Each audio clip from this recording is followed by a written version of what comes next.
الزوج ده رجع من شغله بدري. امه اول ما شافته اتخضت وقالت له: ايه اللي جايبك يا ابني؟ في حاجه ولا ايه؟ قال لها: مفيش، انا عارف ان البيت مفهوش فاكهه، فقلت اشتري لكم شويه فاكهه واجيبها لكم. فسأل والدته: فين مراتي؟ وفضل ينادي عليها. قالت له: سيبها، هي مرتاحه جوه شويه، كانت قاعده بتغسل وهي حامل. فزوجته سمعت صوته ونادت عليه.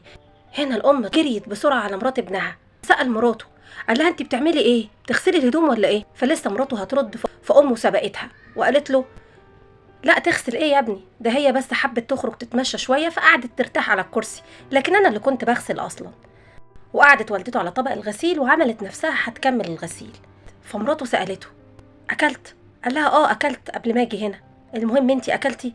لسه هترد عليه، فامه ردت بسرعه وقالت له: هي مبطله اكل، ده من ساعه ما صحيت وهي بتاكل، ما تقلقش عليها. قال لها: طيب تمام، على العموم انا اشتريت لك تفاح، هدخل اقشر لك تفاحه واجيلك. دخل المطبخ، قشر التفاحه وراح لمراته. قال لها: خدي التفاحه كليها. قالت له: على فكره انت كده اتاخرت على شغلك، روح شغلك وما تقلقش عليا. وهو خارج ورايح شغله وصى والدته عليها. لسه يا دوب هيخرج من باب البيت لقى اخت مراته جايه تزورها، ورجع معاها البيت. في الوقت ده شاف حاجه ما كانش يتوقعها ولا يتخيلها. شاف والدته بتاخد منها التفاحه وبتقول لها: انت لسه هتاكلي وسايبه الغسيل؟ قومي يلا اغسلي الغسيل وادخلي اطبخي حاجه علشان جوزك لما يرجع بالليل يلاقي حاجه ياكلها. انت هتاخدي على الكسل ولا ايه؟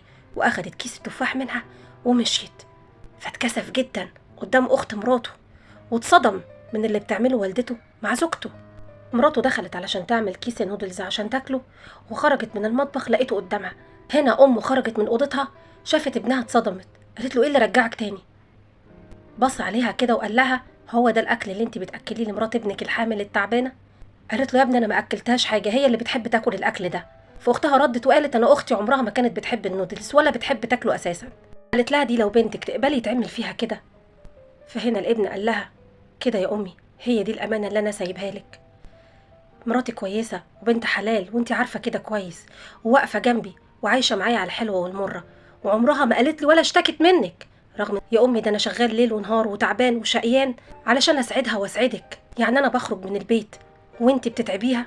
أنا خلاص أخدت قرار، هاخد مراتي تعيش في بيت أهلها لغاية لما ألاقي بيت نعيش فيه أنا وهي، وانتي برضو أمي. إيه رأيكم في القرار اللي هو أخده؟